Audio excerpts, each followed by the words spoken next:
This is Cerebral Cinema. Movies of the mind.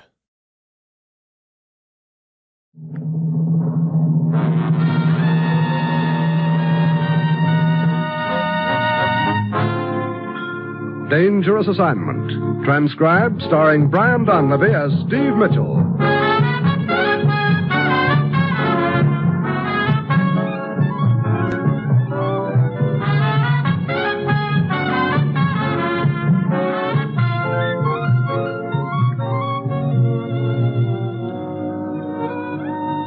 Yeah, danger is my assignment. I get sent to a lot of places I can't even pronounce. They all spell the same thing, though, trouble. But when I walk into the commissioner's office, I don't realize that this assignment's going to show me that sometimes the only way to let a little light in on a deal is through a bullet hole.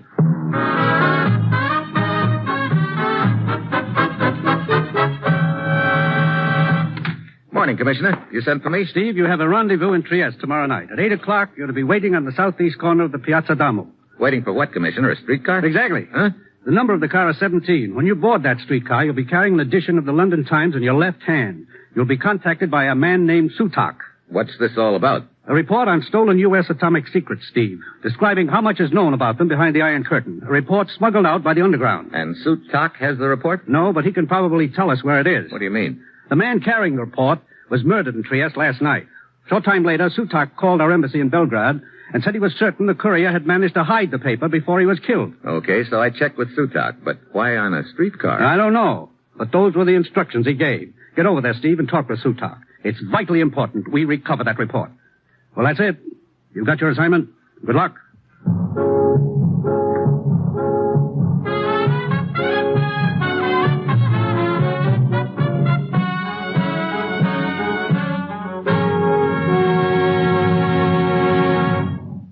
The National Broadcasting Company is presenting Dangerous Assignment, starring Brian Donlevy in the role of Steve Mitchell, colorful two-fisted government agent. At all those places of the world where danger and intrigue walk hand in hand, there you will find Steve Mitchell on another dangerous assignment. A new year is almost upon us, and tonight across the nation, NBC will present an all-star parade of bands to welcome in young 1953 in all of our country's time zones. Yes, from New York City's Times Square to San Francisco's Golden Gate, you can ring out the old and ring in the new with such famous orchestras as Guy Lombardo, Freddie Martin, Charlie Spivak, Harry James, Stan Kenton, Duke Ellington, and Woody Herman. All playing for you tonight on the NBC Radio Network.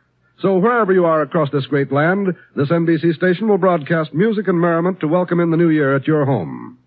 So let the familiar 3 chimes be your invitation to New Year's Eve entertainment.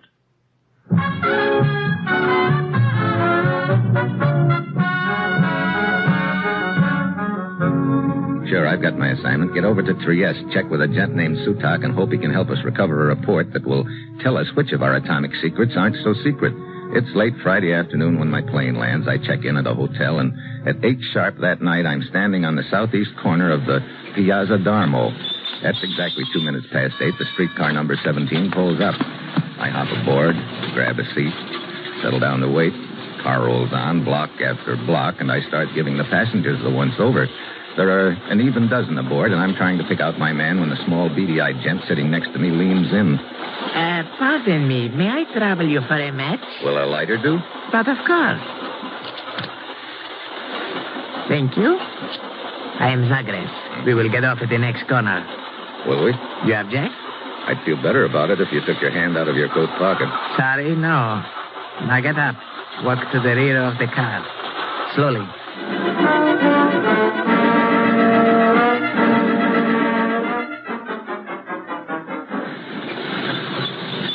When the streetcar grinds to a stop at the corner, I step down, then whirl suddenly and grab. He ducks under, and the gun barks. The slugs whistle past my ear, and I fall back against the car. By the time I've regained my balance, the little gent is sprinting across the street. I take after him.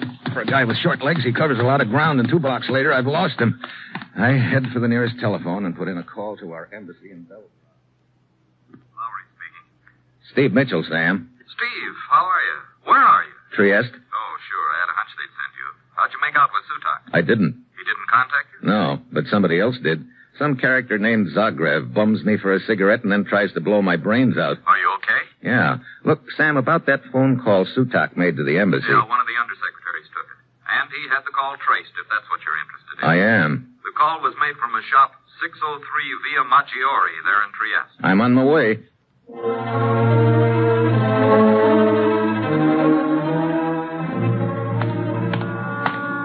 Number 603 Via Maggiore is a small tobacco shop at the end of a narrow, crooked street near the waterfront. The shades are drawn and the shop is dark, but I pound on the door.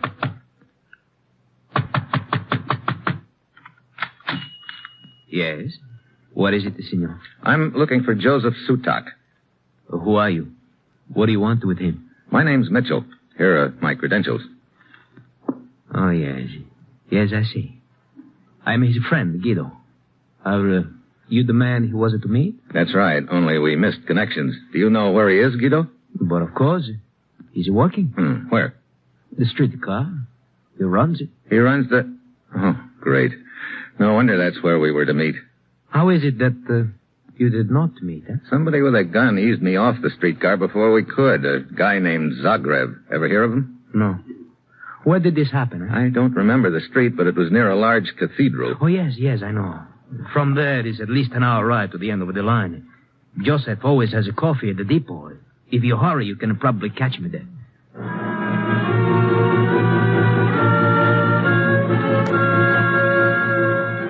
I grab a cab and follow the car tracks to the end of the line on the outskirts of the city. I check with a gent behind the coffee counter, but he hasn't seen Joseph Sutak or streetcar number 17 all evening. As I leave the depot, I notice half a dozen would-be passengers stomping up and down on the platform, and a couple of them are muttering assorted dire threats about suing the company. I double back, and half an hour later, I arrive at the other end of the line, the car barn. Joseph Sutak? No, he's not here. Where is he? Where else? 2 hours ago, he took his car out, number 17. He's somewhere along the line. Are you sure of that? Well, unless he has decided to take his streetcar across the Adriatic. That could be, Buster. Huh? I've just come from the depot at the other end of town. He didn't show up. What? That's right. No sign of Sutak or the streetcar. What foolishness is this? He must be on the route somewhere. He isn't. Neither is his streetcar. You're positive he hasn't come back into the barn? Positive. I've been sitting here for... wait. This is some kind of a joke, huh? It's no joke, believe me. Why don't you check it? But... excuse me.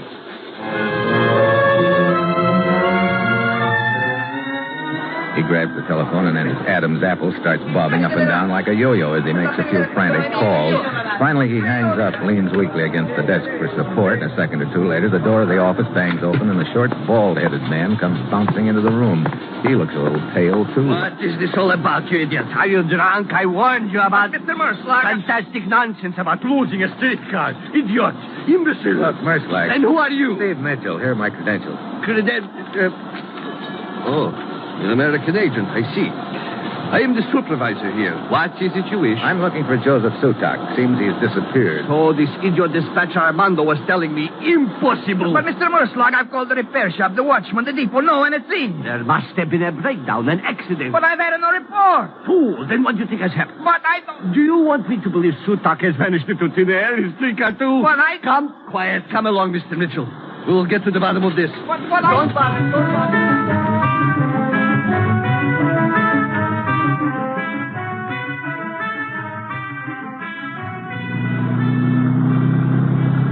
Merslag and I head out in his auto. We follow the car tracks through town. We meet half a dozen streetcars along the route, but there's no sign of Sutak or number 17. Finally, we pull up at the end of the line. Merslag stares down the length of the deserted track. His mouth opens and shuts a few times, but nothing comes out. He looks like a man who's about to slit his throat. We turn around and head back toward town. It isn't until we roll into the warehouse district that he manages to say something. Fantastic. It is absolutely fantastic.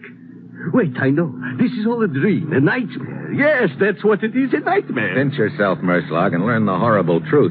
You've just lost yourself a streetcar, and if you don't mind my saying so, it's a pretty sickening way to run a business. 20 years I have been a supervisor. Never once have I ever lost a car. Never once have I ever... Minute. I thought you said there were no other branching tracks off the main line. That is right. What do you call that up ahead? Oh, yes, I forgot about them. Stop the car. This track is no longer used.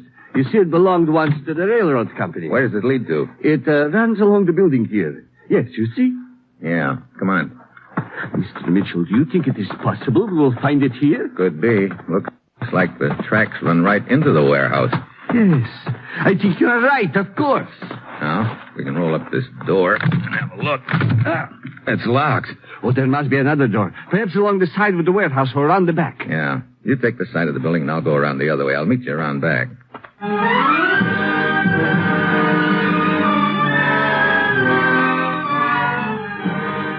Merslog disappears into the shadows, and I slip around the side of the warehouse. Halfway down the length of the building, I find a door. This one's locked, too. I try my shoulder to it. It doesn't budge. I move along, hugging the side of the building, and then I spot something up ahead. Someone moving in the shadows. I start to ease around a huge scrap pile, a stack of junked automobiles, broken down bathtubs, sinks, and boilers, and then I hear something rattle close by. I look up just in time to see the top of the stack start to topple. I duck, but I don't quite make it.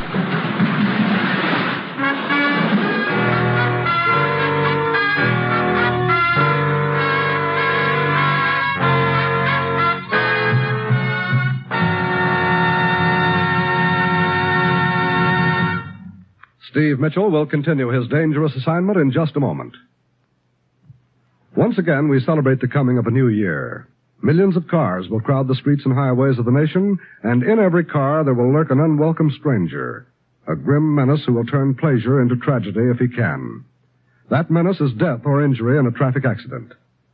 This menace has no conscience and recognizes no authority except complete control at the steering wheel. Control, of course, means obeying all traffic regulations, staying within lawful and common-sense speed limits, and refraining from drinking if you drive. Now, when you drive, keep in mind that traffic accidents have been piling up totals of more than 30,000 deaths and over 1 million injuries each year. And holidays always take an appalling toll of fatalities and injuries. So keep on the alert every instant, not only for yourself, but for the other fellow. Be extra careful, won't you? Drive as if your life depended on it, because it does.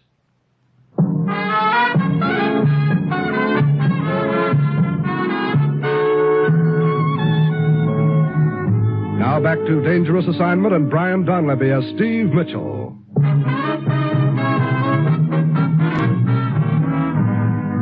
Mr. Mitchell. What? Oh, Merslag. What happened? I heard a clatter and came running. Somebody shoved a pile of junk down at me. Hey, how about getting this thing off my chest? Oh, of course. Oh, brother. Now I've seen everything. Huh? During my time, I've been hit by everything but the kitchen sink. So? So now I've been hit by the kitchen sink. Oh, yes, and a good-sized one. Fortunately, it did not strike you a direct blow. Come on. I still want to take a look in that warehouse. You see? A small window up there. Yeah. I can climb up these crates. Be careful. Careful, Mitchell. Now. Well? Great. The warehouse is empty. What? Yeah. We drew a blank.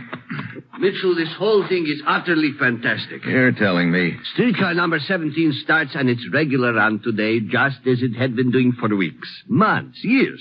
You ride on it, you are forced off at gunpoint. Then, poof, it disappears. We search the tracks from one end to the other. No streetcar. No streetcar, indeed. Then we find this abandoned spur line which leads into the warehouse. But again, no streetcar. Wait a minute. Maybe the streetcar was in this warehouse. But you just saw for yourself it was not. I know, but maybe whoever hit me on the head did it to knock me out so he could move the streetcar out of here. But that is impossible. You forget I was in the vicinity, on the other side of the warehouse. Surely I would have heard the streetcar being moved. Yeah, I'm sure you would, Merslag.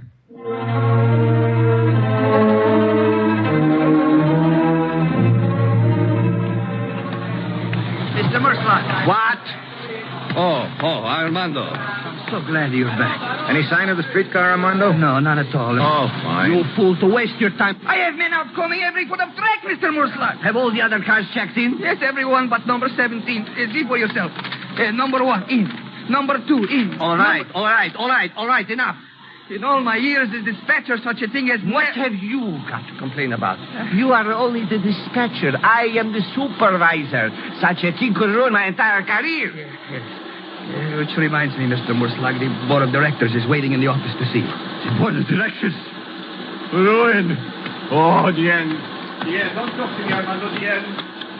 The broken man. Look, Armando, is there any chance that that car number 17 could have gotten back here without being checked in? Impossible. Mr. Mitchell, Huh? you remember me? Hero at the tobacco shop? Oh, sure. Sutak's friend. Did you find him, No, not only I did not find him, we can't even find his streetcar. What? You are joking. Some joke. But how could such a thing be? It couldn't, but it is. Look, Guido, you'd better get back to your tobacco shop. Sutak may try to contact you there, and if he does, let me know right away. Yes, very well. Come on, Armando. I want to take a look around this car barn. Very well, but it's a waste of time. You won't find number 17. Hey, see, the cars are lined up according to number. Yeah. I gather that big gap over there is where 17 should be. Yes. This line is complete except for that. See there? The motorman has just backed number 25 into place here at the end. And the other lines of cars are... What's the matter, Mr. Mitchell? Oh, nothing, Armando. I guess you're right. This is a waste of time. You might as well go back into the office.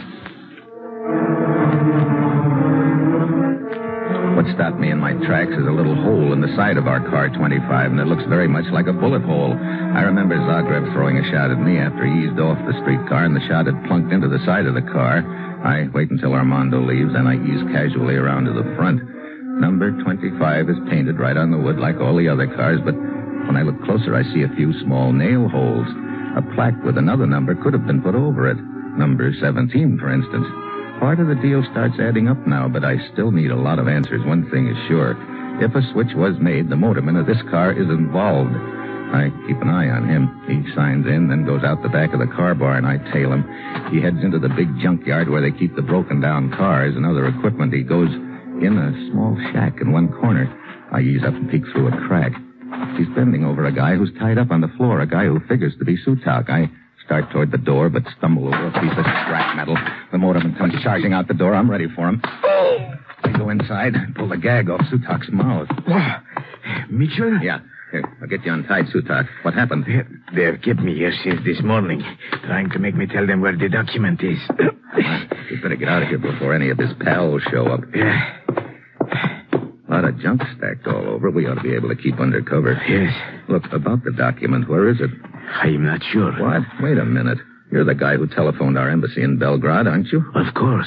You see, the member of the underground who smuggled the document out is a friend of mine. He came to me for help. They were after him. He said they would do anything to get the document back, that it had to do with stolen atomic secrets. That's right. It's a list of information stolen from us.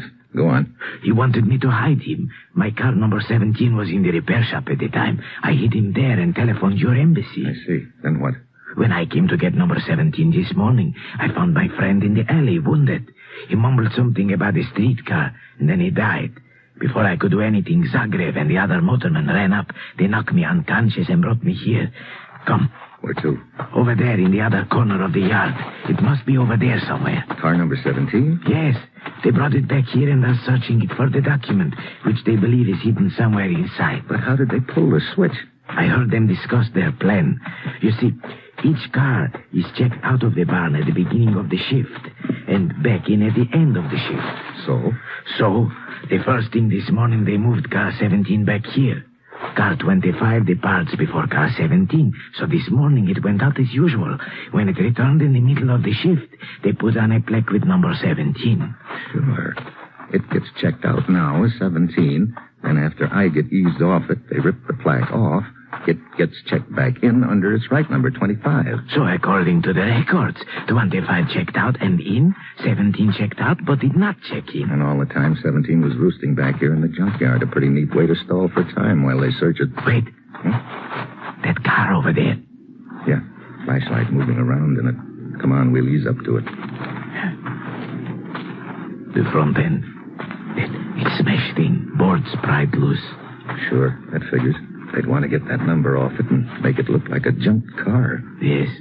Hold it. The light went out inside. Shh. Somebody is coming. Get down.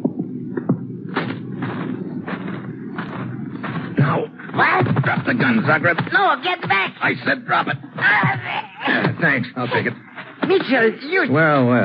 What's the piece of paper in your hand, Zagreb? I'll take that, too. Come on, hand it over. Very well. Thanks. Glad you finally found it in that streetcar. I came a long way to get this paper, Zagreb, and... Looks like I got here just in time. Not quite, Mitchell. What? Drop the gun. Why? It is Guido. Yeah, your friend from the tobacco shop. Guido, what does this mean? You offered me a place to hide. Sure, so he could stay close to you, hoping you'd lead him to the document. It did not work out quite that way, of course, but that is of no matter now. Hand over the document, Mitchell.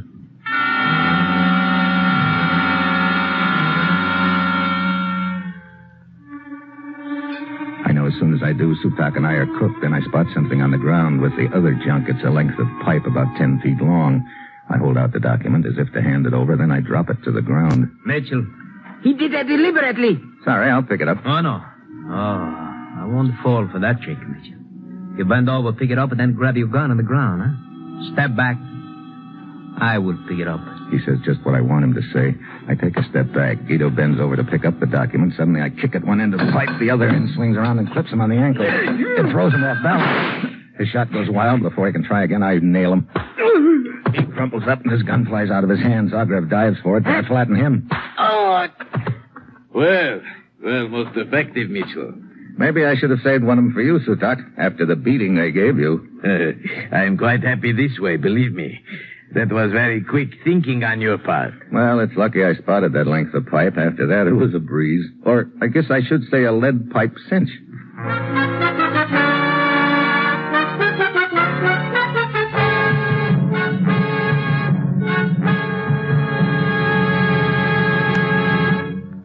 Our star, Brian Donlevy, will return in just a moment. Tomorrow, New Year's Day, this station of the NBC Radio Network will broadcast 2 classic football bowl games. From Dallas, Texas, home of the famed Cotton Bowl, NBC will broadcast the game between the University of Texas Longhorns and the University of Tennessee Volunteers. Mike Side for NBC at Dallas will be Lindsey Nelson and Bob Murphy to bring you every exciting play as Texas, Southwest Conference champions, and Tennessee, one of the fine teams of the Southeast, clash in this traditional New Year's Day bowl game. Then, following the Cotton Bowl game, NBC will switch controls to Pasadena, California for the granddaddy of all bowl games, the Rose Bowl. Al Helfer and Braven Dyer will handle the Rose Bowl play-by-play broadcast between the Trojans of Southern California and the Badgers of Wisconsin. So here's our invitation to you to be set side tomorrow when NBC broadcasts both the Cotton Bowl and the Rose Bowl football games. Remember, NBC brings you the top sporting events the year around.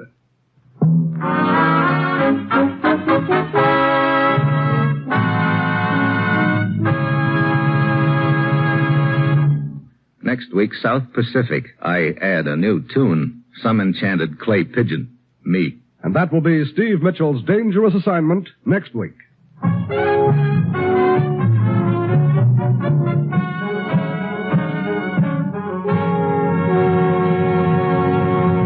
Included in tonight's cast were Paul Frees, Dan Riss, Tony Barrett, Paul Duboff, and Herb Ellis. This is John Storm speaking. Dangerous Assignment, starring Brian Donlevy as Steve Mitchell with Herb Ellis as the commissioner, is written by Bob Reif and Adrian John Doe and is directed by Bill Karn. Be with us again next week at this time when Brian Donlevy, starring in the role of Steve Mitchell, will embark on another transcribed Dangerous Assignment. Tomorrow, hear both Truth or Consequences and Father Knows Best on NBC.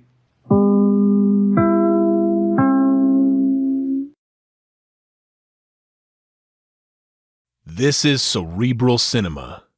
Movies of the mind.